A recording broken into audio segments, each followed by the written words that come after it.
نحمده ونصلي ونسلم على رسوله الكريم أما بعد فأعوذ بالله من الشيطان الرجيم بسم الله الرحمن الرحيم رضي الله عنهم ورضوا عنه ذلك لمن خشي ربه صدق الله مولانا العظيم وصدق رسوله النبي الأمين الكريم إن الله وملائكته يصلون على النبي يا أيها الذين آمنوا صلوا عليه وسلموا تسليما اللهم صل وسلم على سيد الأنبياء والمرسلين وعلى آله الطيبين وأصحابه الطاهرين أجمعين. حضرات محترم، ہماری ہفتہ وار مجلس ذکر و دعا اور درس و تدریس کا یہ سلسلہ جو نیو مدینہ مسجد بولٹن سے ورچوئل انداز میں آپ سوشل میڈیا کے ذریعے، ریڈیو کے ذریعے اپنے گھروں پر سن رہے ہیں اور دیکھ رہے ہیں. ہماری مسجد میں موجود احباب محبت جو ہر ہفتے اس مجلس کا حصہ ہوتے ہیں وہ بھی تشریف فرما ہیں. آج کی خصوصی مجلس سے برائے ایصال ثواب امیر المؤمنین خلیفۃ المسلمین کامل الحیاء والایقان حضرت سیدنا عثمان غنی رضی اللہ تعالیٰ عنہ کے ایصال ثواب کے لیے ان کی حیات اور خدمات پر الحمدللہ ہم نے پورا سیریل پیش کیا ہے، جو آپ نے سوشل میڈیا کے ذریعے دیکھا بھی ہوگا. چونکہ ہماری اس محفل کی ہفتہ وار مجلس کا یہ طریقہ کار ہوتا ہے کہ ان مجالس کے دوران جن اکابرین اسلام کے ایام آتے ہیں ہم ان مجلسوں کو ان کا ایصال ثواب کر دیتے ہیں. تو قبل اس کے کہ میں اپنی گفتگو کا آغاز کروں، سب سے پہلے آپ کو نبی اکرم نور مجسم جناب سید العالمین محمد الرسول اللہ صلی اللہ تعالیٰ علیہ وآلہ وسلم کی نعت سناتے ہیں. بڑی نورانی نعت ہے، بڑی پیاری نعت ہے. تصور مدینہ میں ڈوب کر محبت رسول کو اپنے سینے میں رکھتے ہوئے تصور اور تخیل کو نبی پاک کی بارگاہ میں حاضر کر کے آئیں ذرا نعت کا خوبصورت نذرانہ سنتے ہیں. سے بنی جس کو حسینے سے بنی ہے وہ ہاشمیہ کی،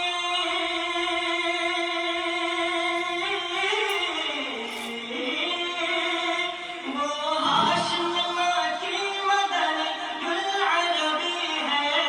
وہ میرا نبی میرا نبی میرا نبی ہے. وہ میرا نبی میرا نبی میرا نبی ہے. وہ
یقیناً اس میں کوئی شک نہیں ہے کہ اس پوری کائنات کے اندر جو آپ کو حسن نظر آ رہا ہے، پوری کائنات میں جو آپ کو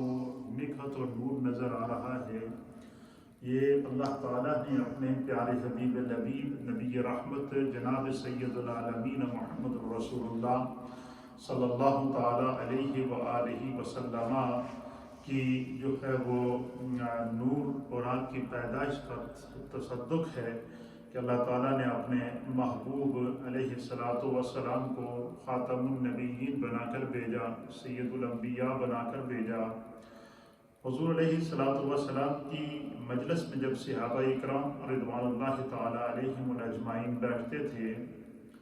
تو سرکار دو عالم صلی اللہ علیہ وسلم ان کو معاشرتی رہن سہن کے حوالے سے، خانگی رہن سہن کے حوالے سے اور اپنے اڑوس پڑوس کے رہن سہن کے حوالے سے صحابہ اکرام کو تربیت کیا کرتے تھے، کیونکہ اس کی وجہ یہ تھی کہ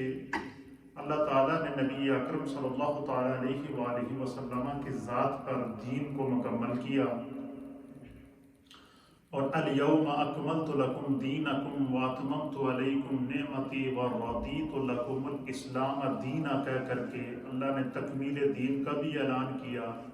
اور یہ بھی بتا دیا کہ میرے محبوب کے اوپر تمام نعمتیں اللہ نے تمام کر دی ہیں۔ تو اب چونکہ قیامت تک کے لیے دین مصطفیٰ نے رہنا تھا، قیامت تک کے لیے احکام مصطفیٰ نے رہنا تھا، قیامت تک کے لیے شریعت مصطفیٰ نے رہنا تھا، تو اب حضور علیہ الصلاۃ والسلام پر جیسے جیسے صحابہ اکرام ایمان لاتے تو اللہ کے حبیب علیہ الصلاۃ والسلام ان کی تربیت فرمایا کرتے تھے، اور معاشرے کے اندر پائی جانے والی جو چھوٹی چھوٹی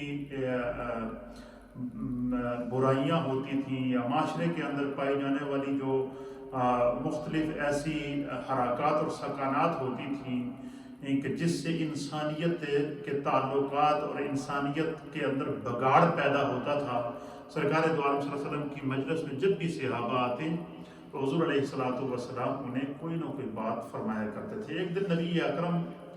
نور مجسم جناب سید العالمین محمد رسول اللہ صلی اللہ تعالیٰ علیہ وسلم کی مجلس لگی تھی۔ اس حدیث کو امام بخاری نے صحیح بخاری کے اندر نقل فرمایا ہے کہ اللہ کے حبیب علیہ الصلاۃ والسلام کی مجلس لگی تھی، صحابہ اکرام ہدایت کے ستارے نبی اکرم صلی اللہ تعالیٰ علیہ وآلہ وسلم کی مجلس میں تشریف فرما تھے، تو ان النبی صلی اللہ تعالیٰ علیہ وآلہ وسلم کہ سرکار دو عالم صلی اللہ تعالیٰ علیہ وسلم نے فرمایا، قال حضور علیہ السلام نے صحابہ اکرام کو مخاطب کر کے فرمایا، واللہ لا یؤمن واللہ لا یؤمن واللہ لا یؤمن قیل ومن یا رسول اللہ۔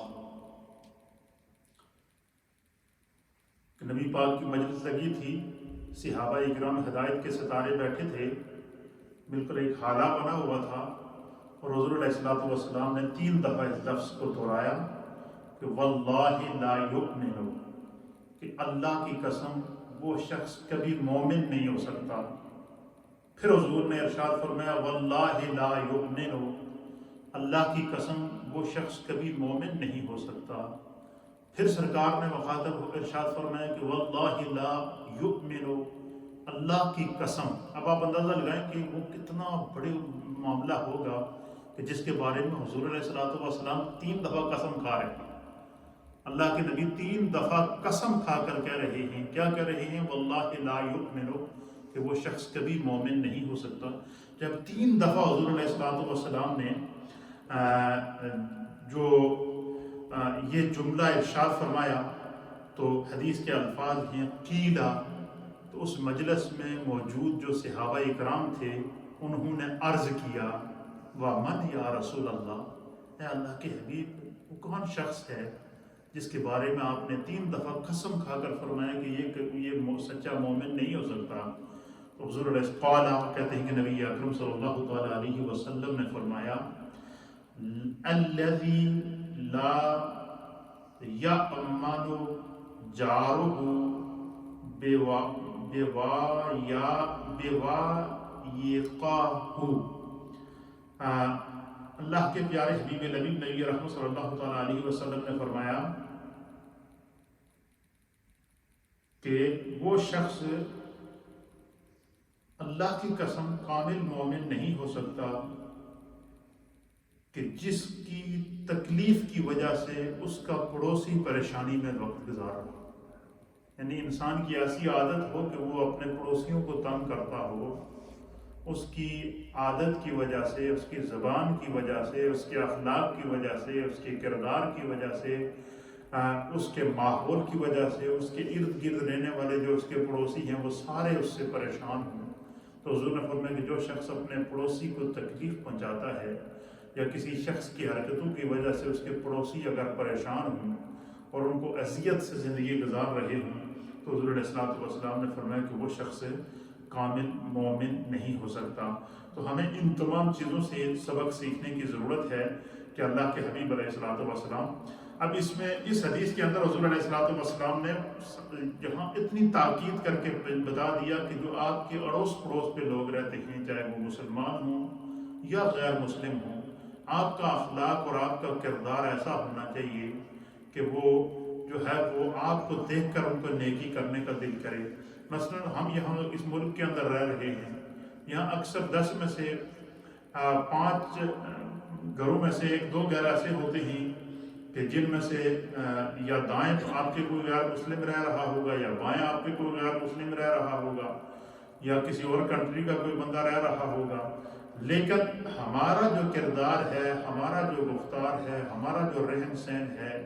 ہمارے جو اخلاق ہیں، وہ نبی پاک صلی اللہ علیہ وسلم نے فرمایا کہ اس طرح ہونے چاہیے کہ آپ کا پڑوسی آپ کو دیکھ کر اسے جو ہے وہ اس کو یہ تاثر قائم کرنے پر مجبور ہو جائے کہ یار یہ انسان بڑا اچھا ہے، اس کی بڑی اچھی تربیت ہے، یہ بڑا اچھا مومن ہے۔ تو ہمیں ان تمام چیزوں کا خیال رکھنا چاہیے۔ آج کی چونکہ مجلس ہے سیدنا عثمان غنی رضی اللہ تعالیٰ عنہ کی اصالِ ثواب کے لیے ہے، تو حضرت سیدنا عثمان غنی رضی اللہ تعالیٰ عنہ کو اللہ تعالیٰ نے جو فضائل عطا فرمائے تھے، وہ کمالات عطا فرمائے تھے، وہ عظمتیں عطا فرمائی تھیں، وہ رفعتیں عطا فرمائی تھیں کہ جن کا جو ہے وہ آپ کے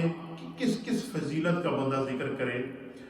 میرے سامنے حدیث ہے، اس کو ام المؤمنین سیدہ عائشہ صدیقہ بنت صدیق اکبر رضی اللہ تعالیٰ عنہما روایت کرتی ہیں۔ سیدہ عائشہ صدیقہ رضی اللہ تعالیٰ عنہا آپ فرماتی ہیں کہ ایک دن ایسا ہوا کہ سرکار دو عالم صلی اللہ تعالیٰ علیہ وآلہ وسلم تشریف فرما تھے۔ کہتی ہیں کہ حضور علیہ السلام تشریف فرما تھے، تو ام المؤمنین کہتی ہیں کہ قالت قال رسول اللہ صلی اللہ تعالیٰ علیہ وآلہ وسلم مضطجعا فی بیتی کاشفا عن فخذیہ، کہ ایک دن ام المؤمنین کہتی ہیں کہ سرکار دو عالم صلی اللہ علیہ وسلم اپنے گھر پر تشریف فرما تھے، تو آپ نے تہمت مبارک پہنا ہوا تھا، تہمت آپ نے پہنا ہوا تھا، تو آپ کا جو تہمت تھا وہ آپ کی جو ٹانگ کی پنڈلی تھی اس پنڈلی سے ہٹا ہوا تھا، جیسے کہ بندہ بیٹھا ہوا تو ہوا وغیرہ چلتی ہے، تو اس طرح آپ کی جو پنڈلی تھی اس کے اوپر سے آپ کا تہمت ہٹا ہوا تھا اور آپ تشریف فرما تھے۔ تو ام المؤمنین سیدہ عائشہ صدیقہ کہتی ہیں کہ اسی دوران جو ہے وہ کہتی ہیں کہ فَاسْتَأْذَنَ أَبُو بَكْرٍ فَأَذِنَ لَهُ، اس دوران سیدنا حضرت ابو بکر صدیق رضی اللہ تعالیٰ عنہ تشریف لے آئے۔ تو حضرت ابو بکر صدیق رضی اللہ تعالیٰ عنہ جب تشریف لائے تو فَاسْتَأْذَنَ، تو انہوں نے نبی اکرم صلی اللہ تعالیٰ علیہ وسلم سے اندر آنے کی اجازت مانگی۔ کیا خوبصورت منظر ہوگا کہ حضور تشریف فرما ہے اور حضرت ابوبکر صدیق آئے اور فَاسْتَأْذَنَ ابو بکر، حضرت ابوبکر صدیق نے اندر آنے کی اجازت مانگی۔ اس سے یہاں اور بات سمجھ میں آئی، وہ یہ کہ جب بھی کسی کے گھر میں جائیں، چاہے وہ کوئی اپنا قریبی رشتہ دار ہی کیوں نہ ہو، کہ یہ نہیں کہ ایک دم دروازہ کھول کے اس کے اندر گھس گئے، بلکہ جب دروازے پہ جائیں تو کیا کریں، دستک دیں، اجازت لیں، اور گھر سے آپ کو گرین سگنل ملے، اجازت ملے تو پھر بندہ گھر کے اندر داخل ہو۔ بغیر اجازت کے، بغیر کسی وجہ سے کسی دوسرے کے گھر میں داخل ہونا یہ خلاف سنت ہے، اور اس حدیث سے ہمیں بہت سارے سبق ملیں گے۔ تو ام المؤمنین کہتی ہیں کہ حضور اپنے گھر میں تشریف فرما تھے،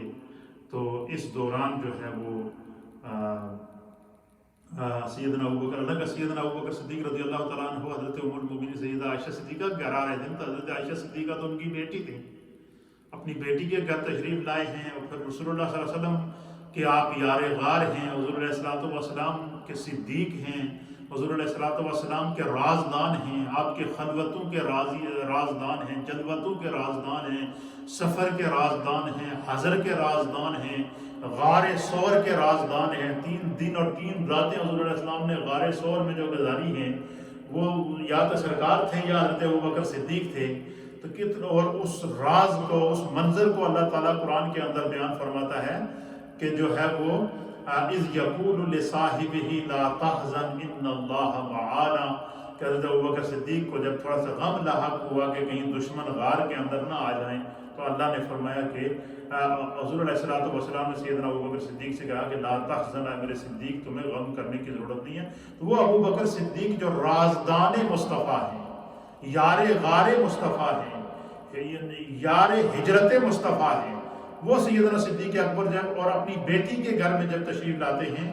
تو کیا کرتے ہیں؟ فاستأذن ابو بکر، بس حضرت ابوبکر صدیق رضی اللہ تعالیٰ عنہ نے کیا کیا؟ اجازت طلب کی اندر آنے کی۔ فأذن له، تو حضور علیہ الصلوۃ والسلام نے انہیں اندر آنے کی اجازت دی، کہ حضور نے فرمایا کہ تشریف لے آئیں، آ جائیں، آپ اندر آ جائیں۔ کہتے ہیں کہ جب سیدنا ابوبکر صدیق اندر تشریف لائے، وَهُوَ عَلَىٰ تِلْكَ الْحَالِ، حضور علیہ السلام جس کیفیت میں بیٹھے ہوئے تھے اسی کیفیت میں بیٹھے رہے۔ آپ کی پنڈلی سے کپڑا اترا ہوا تھا، کپڑا ہٹا ہوا تھا، وہ بھی اسی طرح رہا۔ سیدنا صدیق اکبر تشریف لائے اور حضور علیہ الصلوۃ والسلام نے اجازت دی، جب اندر آئے فتحدث، پھر حضور علیہ الصلوۃ والسلام ان سے باتیں کرنے لگے، حضور ان سے گفتگو کرنے لگے، بڑے خوبصورت انداز سے گفتگو ہوتی رہی۔ تو پہلے حضرت ابوبکر صدیق نے اگر دروازے پر دستک دی، پھر اندر آنے کی اجازت چاہی۔ حضور علیہ السلام کہتی ہیں کہ آپ تشریف فرما تھے، بڑے جیسے بندہ، اس کا معنی کیا ہے کہ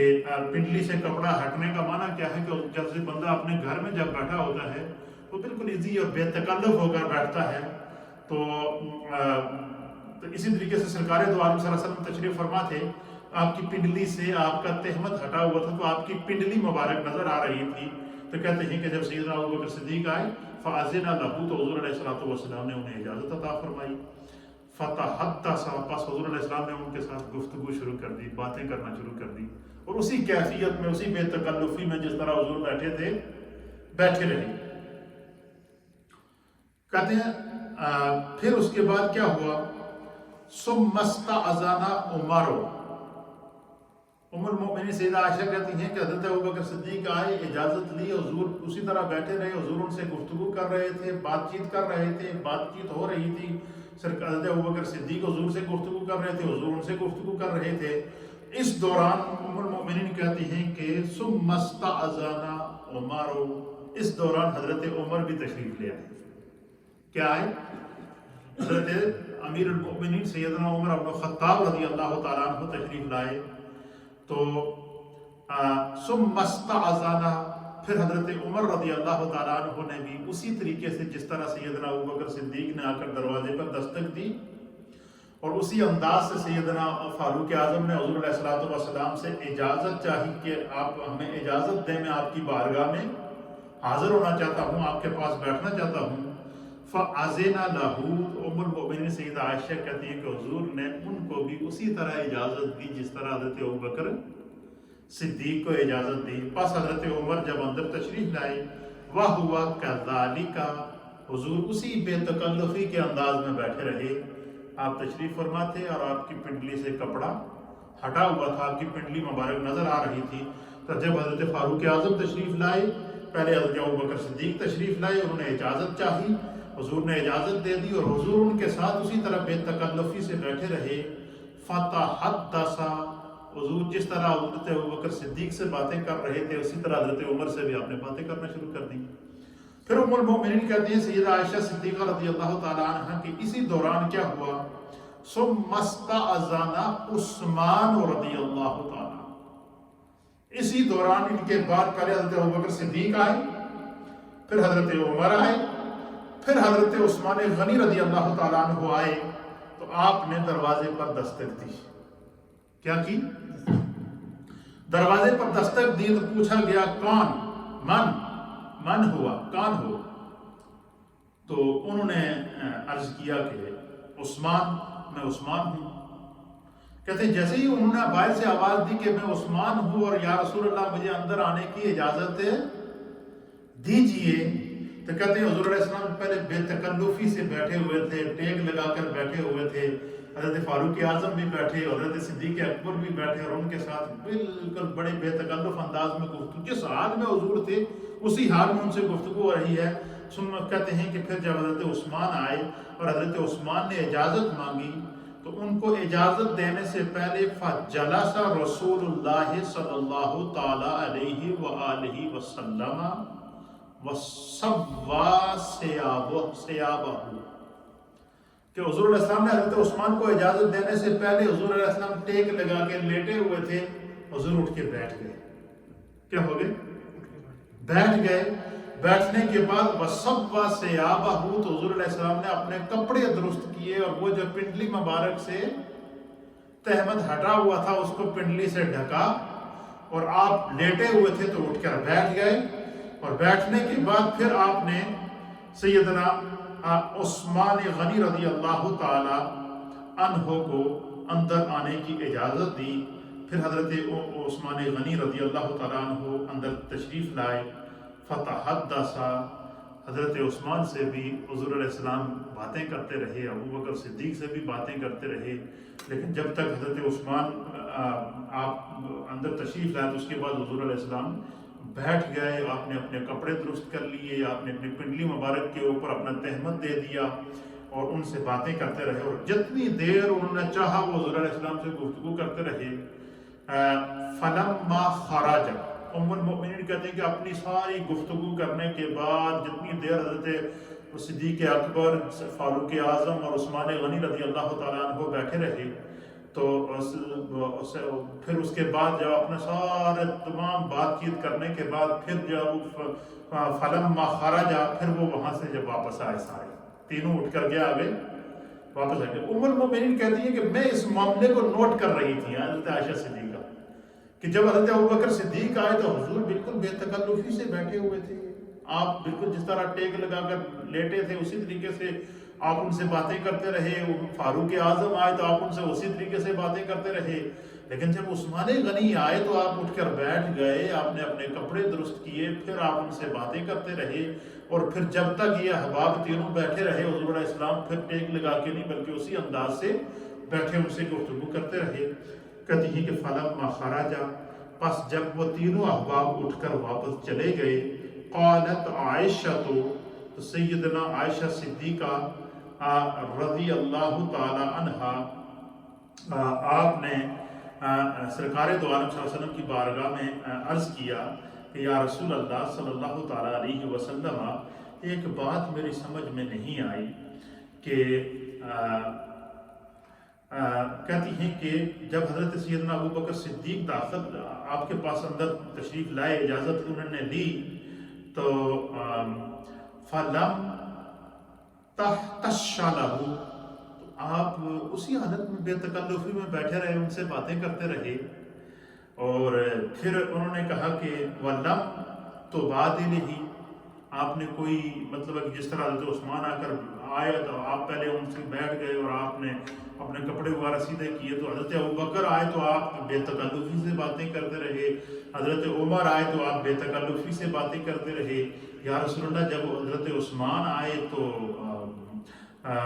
کہتی ہیں کہ میں نے یہ منظر جو دیکھا ہے، حضرت عائشہ کے الفاظ سنے، یا رسول اللہ ثم دخل عثمان، پس جب عثمان داخل ہوئے، فجلست وصليت ثيابك، تو آپ اٹھ کے بیٹھ گئے، آپ نے اپنے کپڑے درست کر لیے، آپ نے اپنی پنڈلی کے اوپر سے جو تہمت ہٹا ہوا تھا وہ رکھ دیا، پھر اس کے بعد آپ بالکل بیٹھے رہے، آپ نے واپس ٹیک نہیں لگائی، یا رسول اللہ اس میں کیا راز ہے؟ حضرت ام المؤمنین نے کیا عرض کیا کہ یا رسول اللہ یہ منظر میں نے دیکھا ہے اور اس میں کیا راز ہے، تو یہ راز مجھے بتائیے۔ تو سرکار دو عالم صلی اللہ تعالیٰ علیہ وآلہ وسلم نے جو ہے وہ سیدہ عائشہ صدیقہ رضی اللہ تعالیٰ عنہا سے ارشاد فرمایا، جو آپ سنیں گے تو آپ کا ایمان تازہ ہو جائے گا۔ حضور علیہ السلام نے فرمایا، آپ نے فرمایا کہ عائشہ تو نے بالکل درست سنا ہے اور درست دیکھا ہے، اصل میں وجہ یہ ہے کہ سرکار دو عالم صلی اللہ علیہ وسلم نے فرمایا کہ فقال، بس حضور علیہ السلام نے فرمایا الس تحیی من رجل تستحیی منہ الملائکہ۔ حضور علیہ السلام نے فرمایا کہ اے عائشہ میں تمہیں کیا بتاؤں، کیا میں اس شخص سے حیا نہ کروں جس سے اللہ کے فرشتے بھی حیا کرتے ہیں؟ حضرت عثمان غنی ایسے شرمیلے تھے، کامل الحیاء والایقان آپ کو اس لیے کہتے ہیں کہ آپ کو ایسے کہ حضور علیہ السلام نے فرمایا کہ قیامت کا دن ہوگا، حضرت عثمان غنی کی حیا کا آپ دیکھیں کہ حضور ان کی حیا کا کس طرح پاس رکھ رہے ہیں کہ سرکار دو عالم صلی اللہ تعالیٰ علیہ وآلہ وسلم فرماتے ہیں کہ کیا میں اس شخص سے حیا نہ کروں جس سے اللہ کے فرشتے بھی حیا کرتے ہیں؟ پھر سرکار دو عالم صلی اللہ علیہ وسلم نے فرمایا کہ قیامت کا دن ہوگا جب حساب و کتاب ہوگا،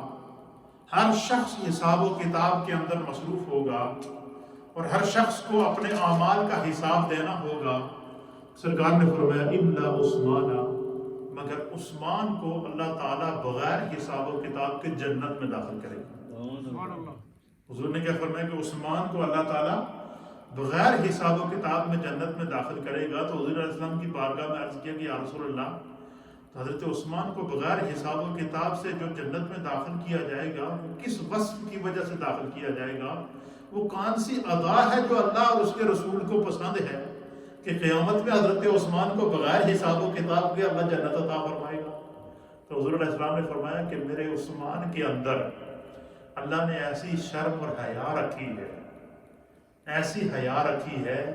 کہ فرمایا کہ سارے سوالات کے جوابات ہونے کے باوجود حضرت عثمان اللہ سے حیا کرتے ہوئے ایک سوال کا بھی جواب نہیں دے پائیں گے، کسی ایک سوال کا بھی جواب نہیں دے پائیں گے، صرف اس لیے کہ ان کو اپنے رب سے حیا کر رہے ہوں گے۔ تو اپنے رب کے ادب کی وجہ سے، رب کے حیا کی وجہ سے، اللہ اور اس کے رسول کے حیا اور ادب کی وجہ سے فرمایا کہ ہر شخص اللہ اپنے کیے کا حساب دے گا، لیکن عثمان جو ہے وہ اللہ سے حیا کر رہے ہوں گے تو وہ کسی سوال کا جواب نہیں دے پائیں گے۔ اللہ تعالیٰ ان کے اس وصف حیا کی وجہ سے خدا انہیں بغیر حساب و کتاب کی جنت عطا فرمائے۔ تو یہ حیا اتنی بڑی دولت ہے۔ آج دیکھیں ہمارے معاشرے کے اندر جو سب سے بڑا فقدان ہے، جو تباہی ہے، جس نے پورے ورلڈ کو اپنے جو ہے وہ زہر قاتل کی طرح گھیرے میں لیا ہوا ہے، وہ بے حیائی ہے، وہ عریانی ہے، وہ فخاشی ہے۔ ہمارے بچے، ہماری بچیاں، ہماری مائیں، ہماری بہنیں الا ماشاءاللہ جن کو اللہ تعالیٰ خدا کا خوف عطا فرما دے، لیکن ہر جگہ بے حیائی ہے۔ تو آپ مجھے بتائیں کہ ایک مرد، حضرت عثمان ایک مرد ہیں، ایک میل ہیں، ایک میل اگر حیا کرنے کی وجہ سے اللہ تعالیٰ اسے بغیر حساب و کتاب کے جنت عطا کرے گا، تو عورت کو تو اور لفظ عورت کا معنی ہی پردہ ہے، عورت کا معنی ہی حیا ہے، عورت کا معنی ہی عریانی سے بچنا ہے۔ اسی وجہ سے آپ دیکھیں کہ جب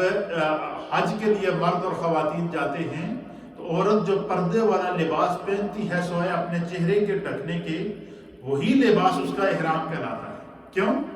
کہ اس کے پورے جسم کو اللہ تعالیٰ نے کیا کیا ہے؟ حیا والا بنایا ہے۔ اسی طریقے سے آپ دیکھیں مرد اور عورت کی نماز کی ادائیگی میں بھی فرق ہے۔ مرد جب سجدہ کرتا ہے تو دونوں ہاتھوں کو پھیلا کر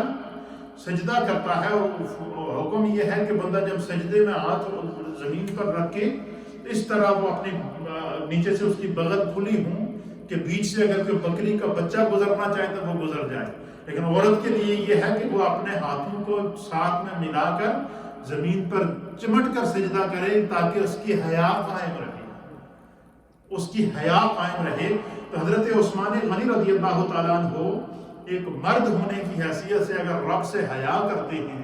تو اللہ تعالیٰ کے حبیب نے فرمایا کہ اللہ تعالیٰ ان کے اس وصف حیا کی وجہ سے انہیں بغیر حساب و کتاب میں سے جنت عطا فرمائے گا۔ اور جو مائیں بہنیں جن کی زندگی حیا میں گزری ہے، اور اس کی اس سے بڑی پارسائی اور اس سے بڑی مثال اور کیا ہوگی کہ سیدہ کائنات حضرت سیدہ طیبہ طاہرہ فاطمہ بنت رسول اللہ صلی اللہ تعالیٰ علیہ وآلہ وسلم، حضور علیہ السلام کی بیٹی حضرت سیدہ فاطمہ رضی اللہ تعالیٰ عنہ کی حیا کا یہ عالم تھا کہ جب آپ کا انتقال ہوا تو آپ نے وصیت کی ہے کہ مجھے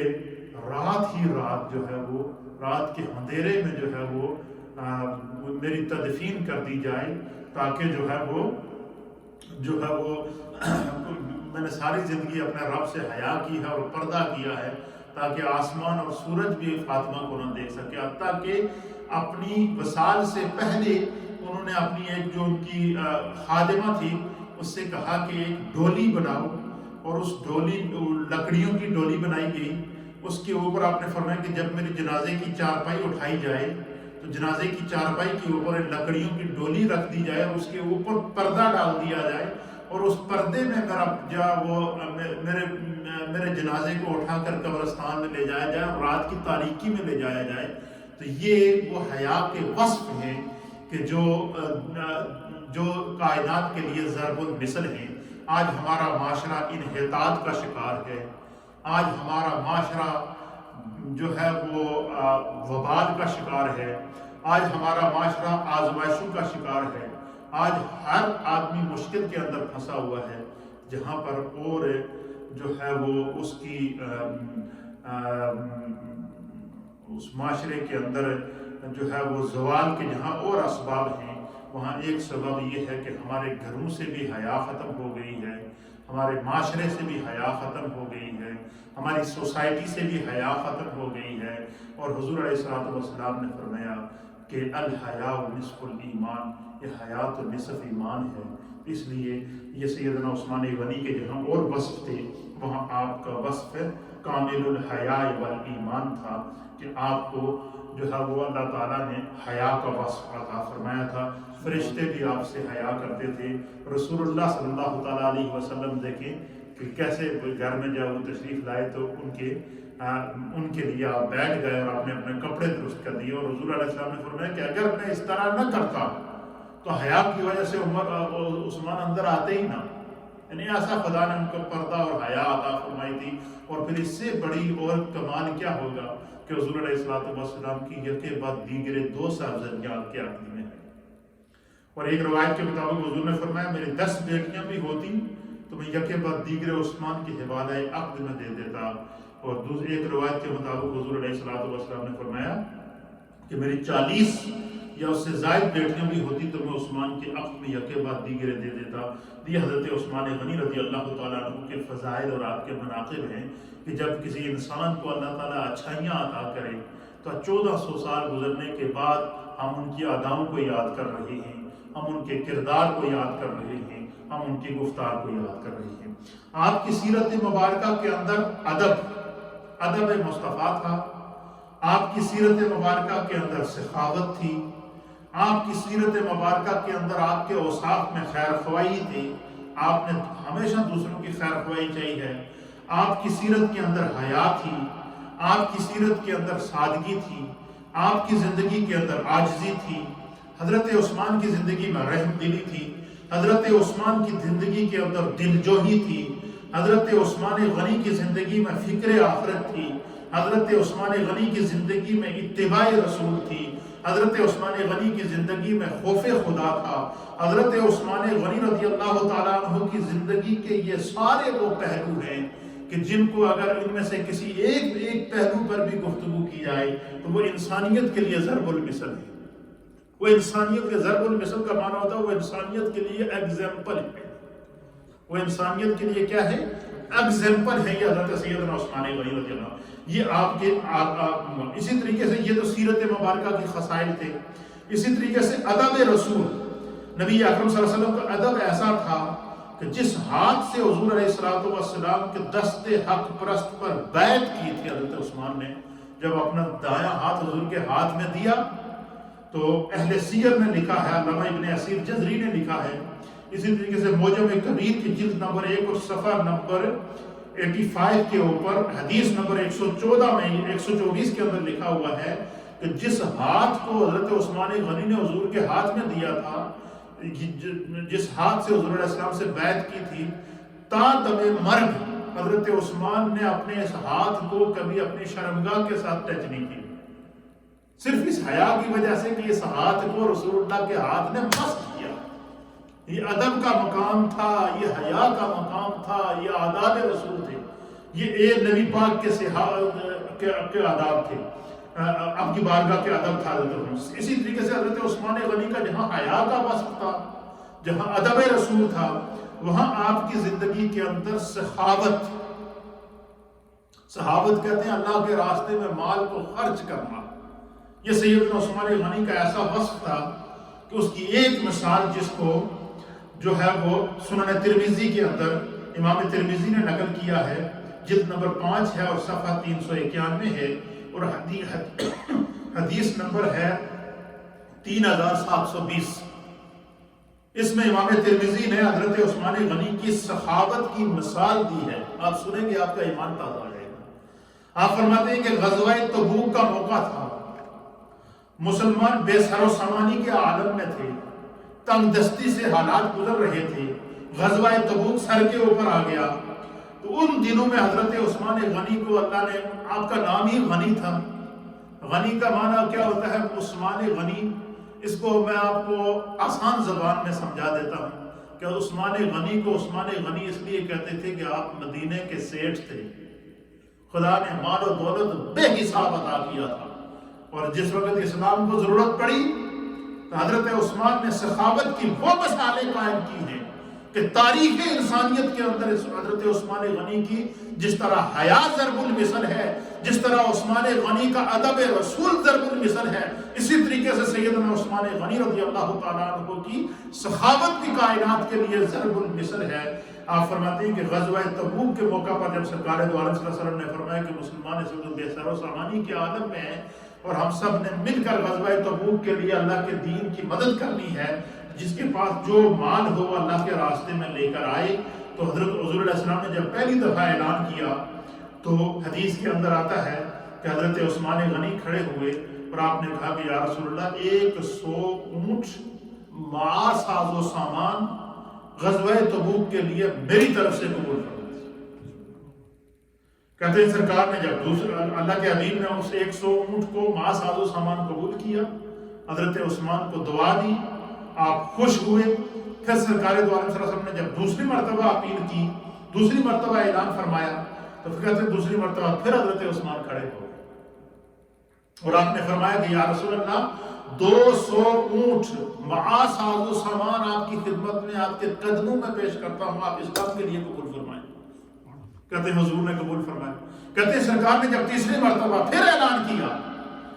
تو حضرت عثمان غنی پھر کھڑے ہو گئے۔ پھر آپ نے عرض کیا کہ یا رسول اللہ 300 اونٹ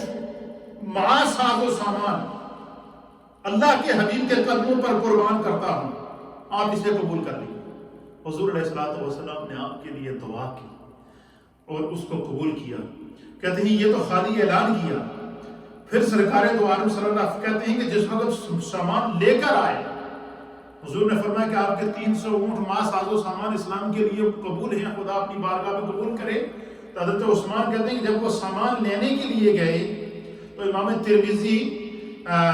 اسی طریقے سے صاحب مشکات نے بھی اس کو لکھا ہے کہ جس وقت وہ لے کر آئے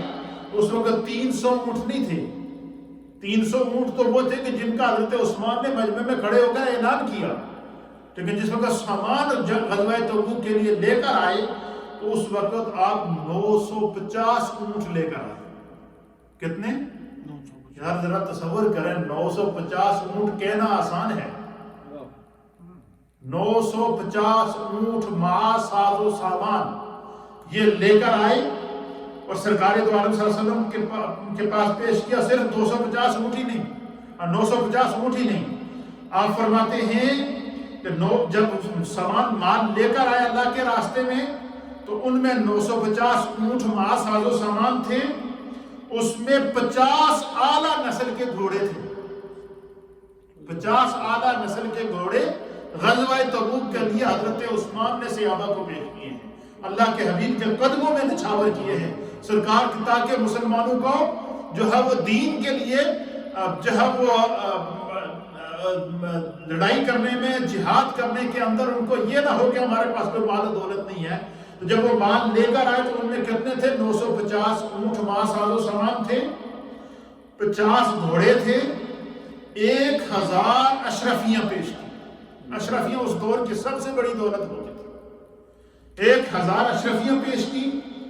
اور بعد میں پھر یہ 1000 اشرفیاں لا کر حضور کے ہاتھ میں دی. روایت کے اندر آتے کہ حضور علیہ السلام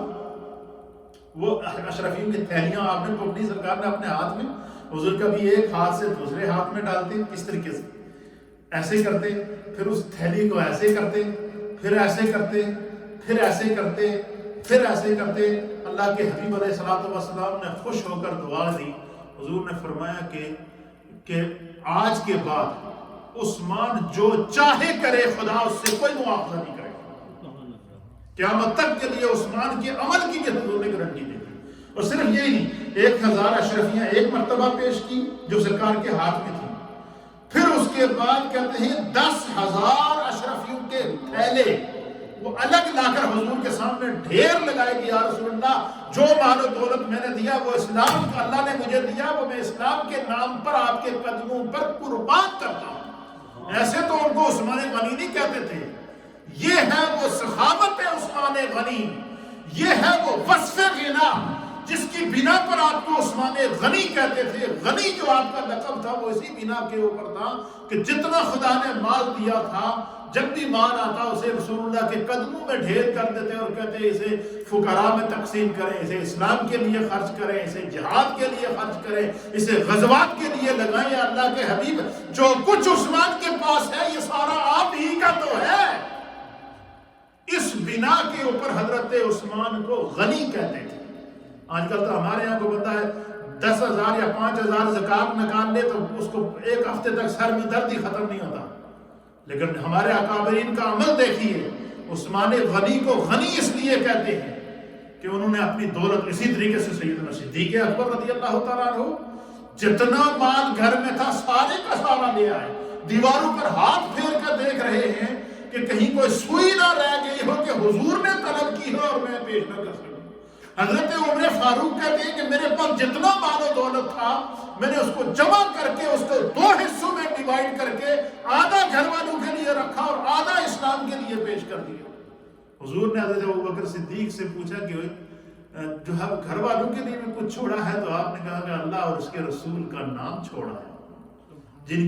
کی وجہ سے یہ مال ملا ہے انہی کے نام پر قربان کر رہا ہوں. تو حضرت عثمان غنی کو جو غنی کہتے ہیں اس کی وجہ کیا تھی کہ اللہ نے آپ کو بے حساب مال و دولت عطا کیا تھا اور اسی حساب سے آپ جو ہے وہ فراخ دلی کے ساتھ اسلام کے لیے خرچ کرتے تھے. تو یہ جو آپ کو غنی کہتے ہیں اسی لیے. اسی طریقے سے آپ کے اندر جذبہ خیر خواہی جو تھا، یہ میں اس لیے کہہ رہا ہوں کہ آج چونکہ حضرت عثمان کا دن ہے تو ان کی زندگی کے ان پہلوؤں کو ہم ذکر کر لیں. ممکن ہے کہ ہم میں سے کسی کی اصلاح ہو جائے اور ہم اپنی زندگی کو سنبھال لیں. جذبہ خیر خواہی کے بارے میں محدثین نے لکھا ہے کہ آپ کی خیر خواہی ایسی تھی کہ ہر جمعے کو آپ ایک غلام آزاد کیا کرتے تھے. کیا کرتے تھے؟ ہر جمعے کو ایک غلام خرید کر آزاد کرتے تھے اسلام کے لیے. اور کبھی کسی جمعے کو ناوا ہو جائے تو اگلے جمعے کو 2 غلام آزاد کیا کرتے تھے. اللہ اکبر. پھر اسی طریقے سے آپ کا آگے وصف آتا ہے با حیا. اور حیا کی تو میں نے مثالیں پیش کر دی، لیکن حلیت الاولیاء کے اندر آپ کی حیا کی ایک مثال اور لکھی گئی ہے، صفحہ جلد نمبر 1 اور صفحہ نمبر 94 کے اوپر آپ کی حیا کے بارے میں لکھا کہ حضرت عثمان کی یہ تو حیا کا یہ عالم تھا جو کہ حضور علیہ السلام نے بیان کیا کہ عثمان اللہ سے اتنی حیا کریں گے کہ وہ کسی سوال کا جواب نہیں دیں گے، اللہ ان کو بغیر حساب و کتاب کی جنت میں داخل کرے گا۔ لیکن حیا کا یہ عالم تھا کہ کہتے ہیں کہ ایسا کبھی بند کمرے میں بھی حضرت عثمان غنی رضی اللہ تعالی عنہ جو ہے وہ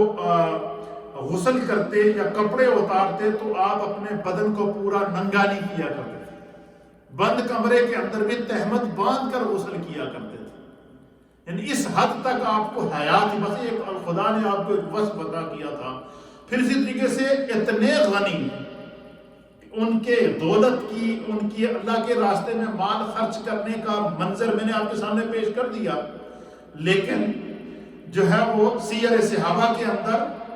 اور الاصابہ کے اندر، الاصابہ فی سیر صحابہ ایک کتاب ہے جس میں صحابہ اکرام کی زندگیاں لکھی گئی ہیں، اس کے اندر لکھا ہوا ہے کہ حضرت عثمان کے لباس کی سادگی کا یہ عالم تھا کہ اتنا مال و دولت کی فراوانی ہونے کے باوجود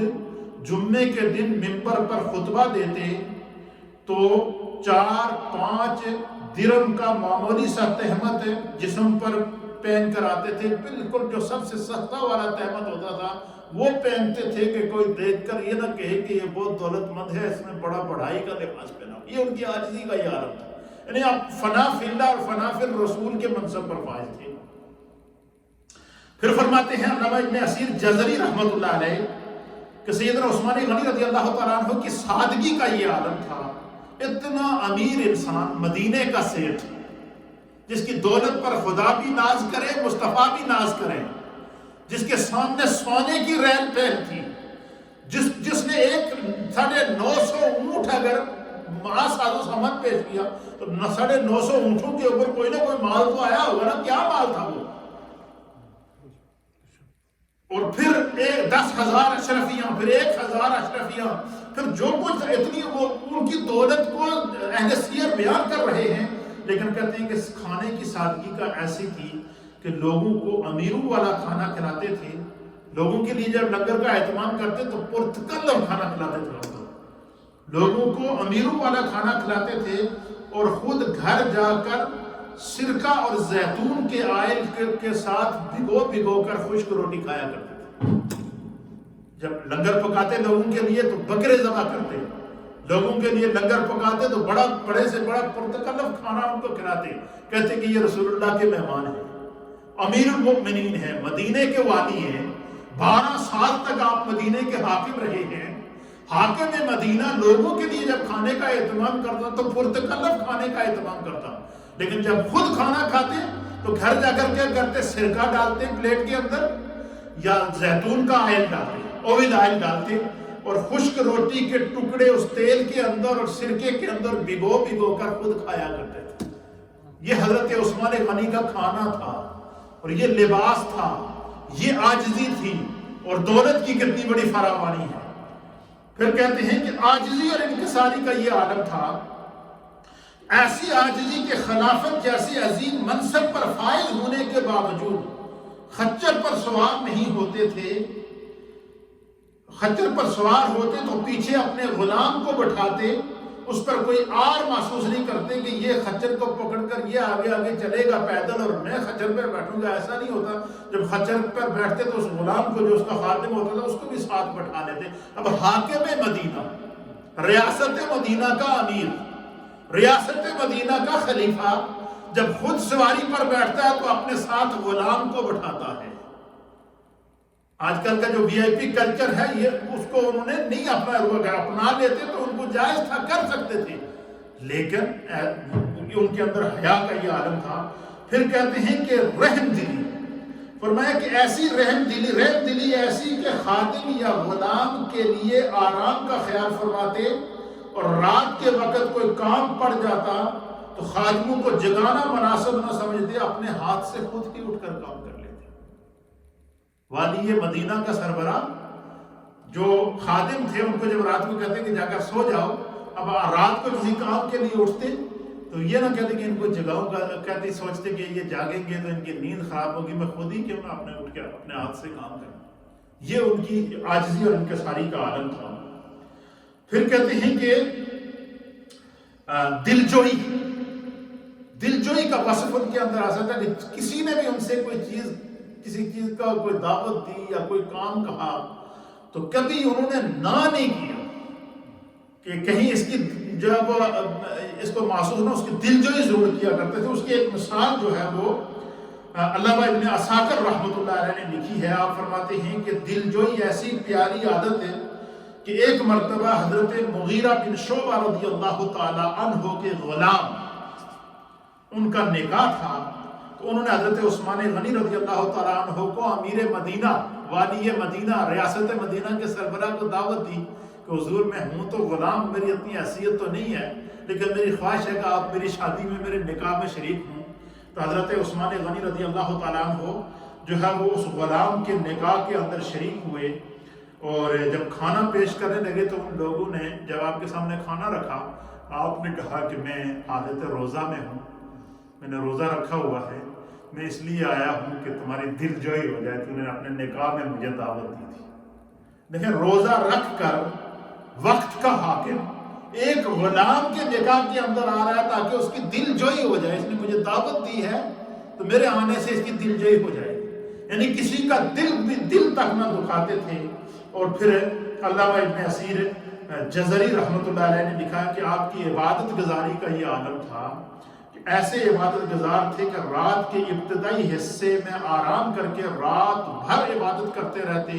اور جب دن کو نفلی روزے میں گزر، رات بھر عبادت میں گزرتا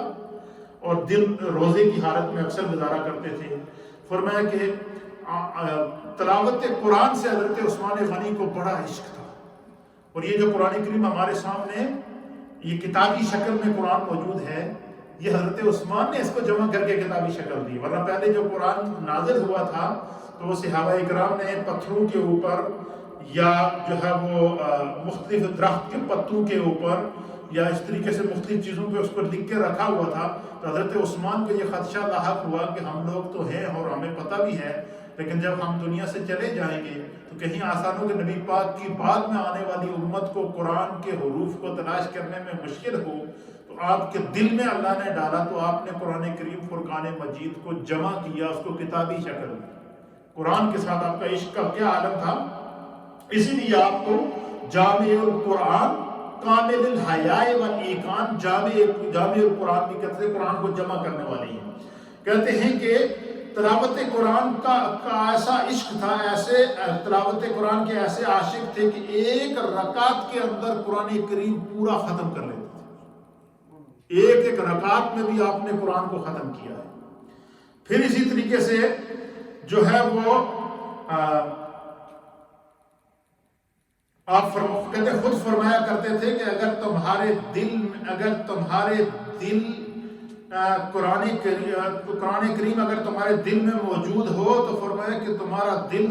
جو ہے وہ دنیا میں بھی اللہ اس کو سرخرو کرے گا اور آخرت میں بھی اللہ اس کو سرخرو کرے گا. فکر آخرت کا حضرت عثمان غنی کا یہ عالم تھا کہ فکر آخرت ایسی کہ جب کسی قبر کے پاس کھڑے ہوتے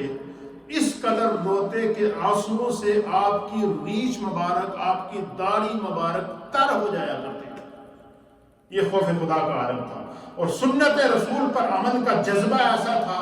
کہ مسجد کے دروازے پر ایک دن آ کر بیٹھ گئے، مسجد نبوی کے دروازے پر آ کر بیٹھ گئے، بکری کی دستی کا گوشت منگایا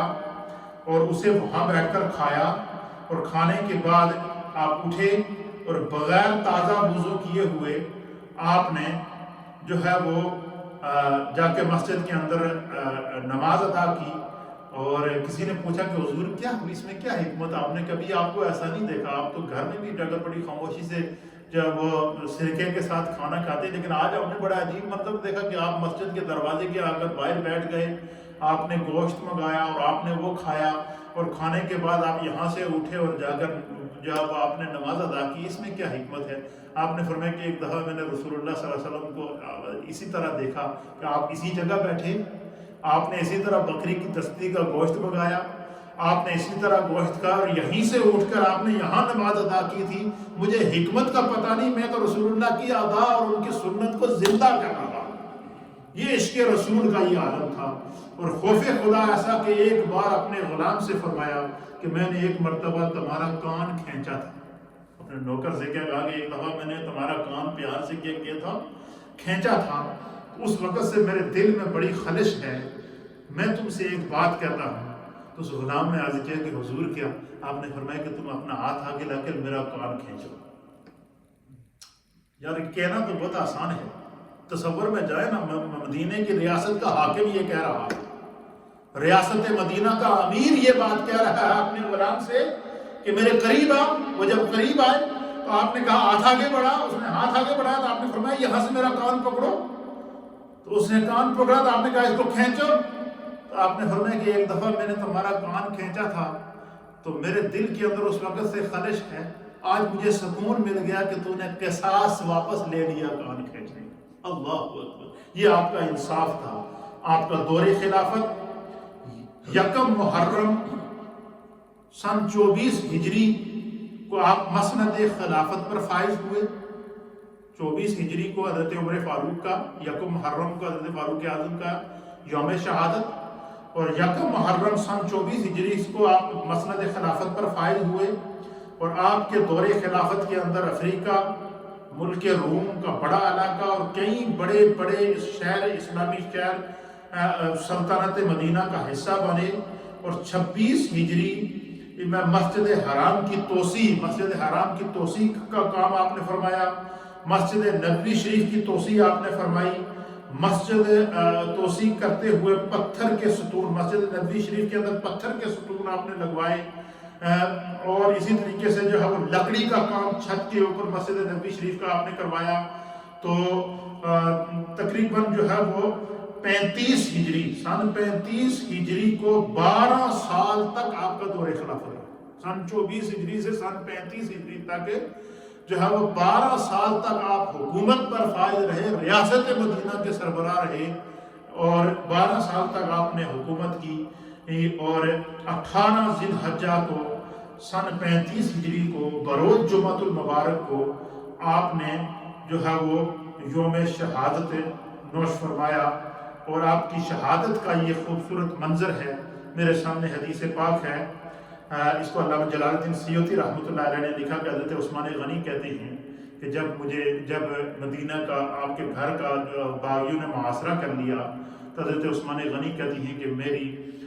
بیٹھا ہوا تھا. تو علامہ سیوطی کہتے ہیں کہ بالکل عالم بیداری کے اندر بیٹھے ہوئے آپ کی ایک دم بیٹھے عالم بیداری میں حضور علیہ السلام کی زیارت ہوئی. تو حضرت عثمان کہتے ہیں کہ سرکار دو عالم صلی اللہ علیہ وسلم نے مجھے، کہتے ہیں کہ میں حالت روزہ میں تھا. حضرت عثمان کیا کہتے ہیں کہ میں روزے کی حالت میں تھا. تو بیٹھے عالم بیداری میں حضور علیہ السلام کی کیا ہوئی؟ دیدار ہوا. تو کہتے ہیں کہ سرکار دو عالم صلی اللہ علیہ وسلم نے مجھے مخاطب کر کے فرمایا ان شئت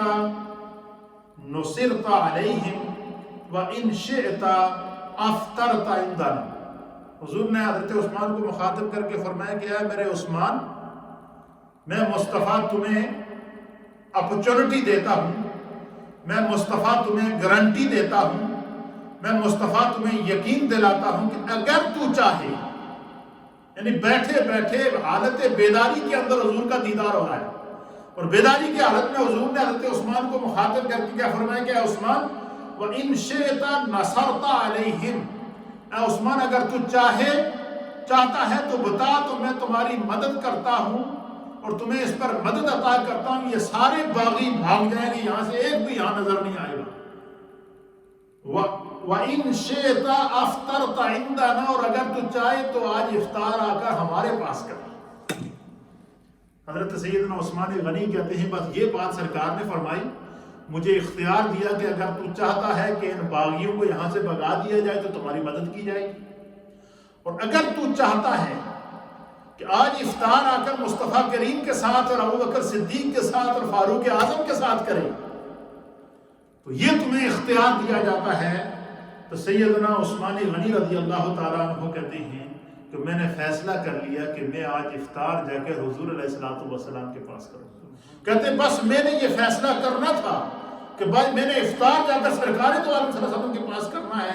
تو باغیوں نے دیوار پھلانگ کر مکان کی چھت کے ذریعے سے اندر آئے اور آپ کو جو ہے وہ آپ کے سر کے اندر سریا مارا اور آپ کو زخمی کیا، نیزوں کے ساتھ آپ کو زخمی کیا گیا، تو پھر آپ جو ہے وہ شہید ہو گئے۔ تو حضرت سیدنا عثمان غنی رضی اللہ تعالیٰ عنہ کی پاکیزہ زندگی کا ایک یہ مختصر میں نے سوانی ہی تعارف اس لیے پیش کیا کہ آج ان کا یوم شہادت ہے، اور یوم شہادت 18 ذی الحجہ ان کا یوم شہادت ہے۔ تو آج کی چونکہ ہماری محفل حضرت عثمان غنی رضی اللہ تعالیٰ عنہ کے اصالِ ثواب کے لیے تھی، اس لیے میں نے ان کی پوری زندگی کا ایک خلاصہ، ایک مختصر سوانی ہی تعارف آپ کے سامنے اس لیے پیش کر دیا تاکہ ان کی زندگی کے مختلف پہلوؤں کا ذکر کر کے ہمیں اللہ نے جو زندگی دی ہے یہ خدا کی امانت ہے، اس کو ہم شریعت کے مطابق، اسلام کے مطابق گزارنے کی کوشش کریں۔ ان کی پاک دامنی کا یہ عالم تھا کہ حضور علیہ السلام نے یکے بعد دیگرے 2 بیٹیاں ان کے نکاح میں دی۔ یہ تو آپ کے گھر کا عالم تھا، یہ آپ کی سخاوت کا عالم تھا، یہ آپ کا دور خلافت تھا۔ دور خلافت کے ایسے ایسے کارنامے ہیں کہ تاریخ انسانیت میں وہ ہمیشہ یاد رکھی جائیں گی، لیکن اگر میں آپ کے دور خلافت کے کارناموں پر گفتگو کروں تو اس کے لیے بھی کئی وقت چاہیے، لیکن آج چونکہ حضرت عثمان غنی کی بارگاہ میں نام لکھوانے کے لیے ان کے غلاموں میں نے آپ کا مختصر سا تذکرہ کیا ہے۔ اللہ اسے اپنی بارگاہ میں قبول و منظور فرمائے۔ تھوڑا سا ذکر اور پھر دعا۔ اللہم صلی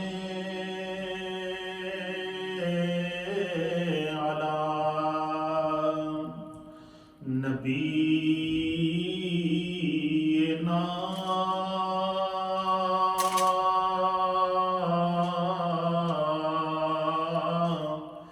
صلی علی محمد صلی علی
لا الہ الا اللہ محمد رسول اللہ صلی اللہ تعالی علیہ وآلہ وسلم اللہ اللہ اللہ اللہ اللہ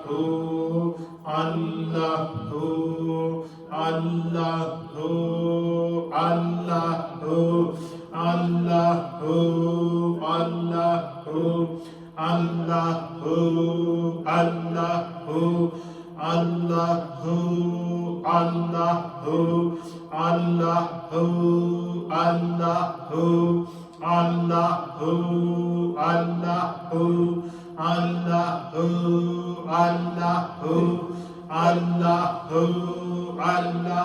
اللہ جل جلالہ اللہ تعالیٰ کے اسم ذات اللہ اللہ اللہ اللہ اللہ اللہ اللہ اللہ اللہ اللہ اللہ اللہ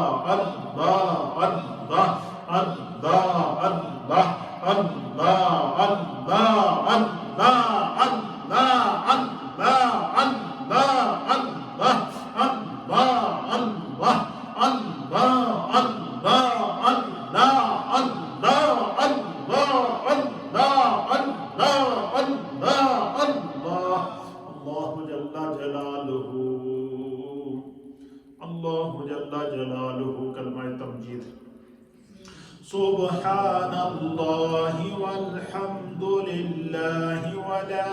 الہ الا اللہ واللہ اکبر ولا حول ولا قوة الا باللہ العلی العظیم سبحان اللہ والحمد للہ ولا الہ الا اللہ واللہ اکبر ولا حول ولا قوة الا باللہ العلی العظیم۔ ایک دفعہ سورہ فاتحہ شریف اور 3 دفعہ سورہ اخلاص شریف کی تلاوت کریں تاکہ امیر المؤمنین خلیفۃ المسلمین سیدنا عثمان بن عفان رضی اللہ تعالیٰ عنہ کو آج کی محفل ایصال ثواب کی جائے۔ آمین۔ الحمدللہ رب العالمین الرحمن الرحیم مالک یوم الدین ایاک نعبد و ایاک نستعین اهدنا الصراط المستقیم صراط الذین انعمت علیہم غیر المغضوب علیہم ولا الضالین آمین۔ بسم اللہ الرحمن الرحیم قل هو اللہ احد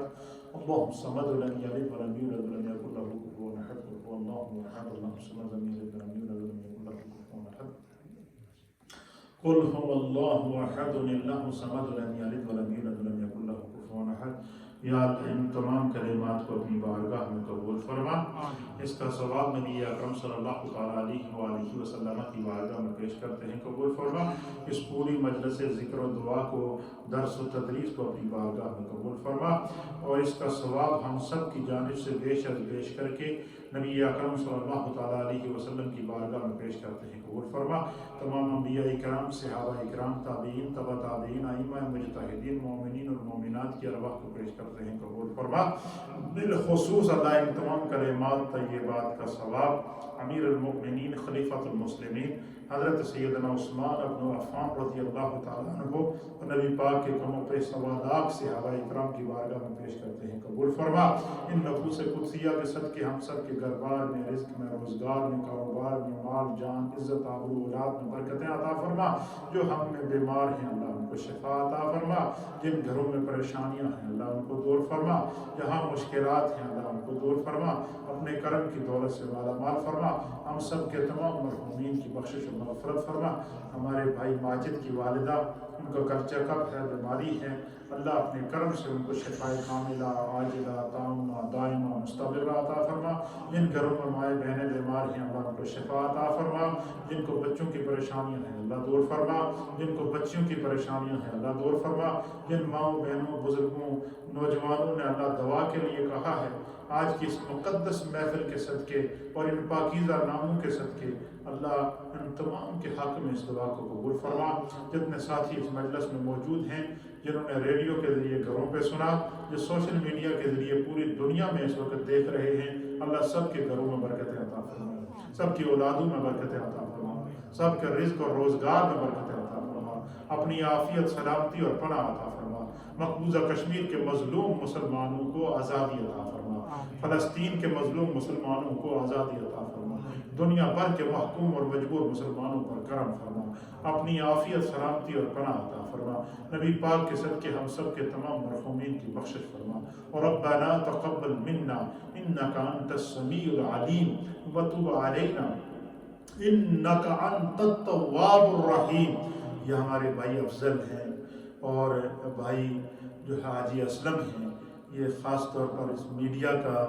جو سسٹم ہے یہ چلا رہے ہیں اور پوری دنیا میں اس پروگرام کو کنوے کر رہے ہیں، اس پروگرام کو پوری دنیا میں نشر کرنے میں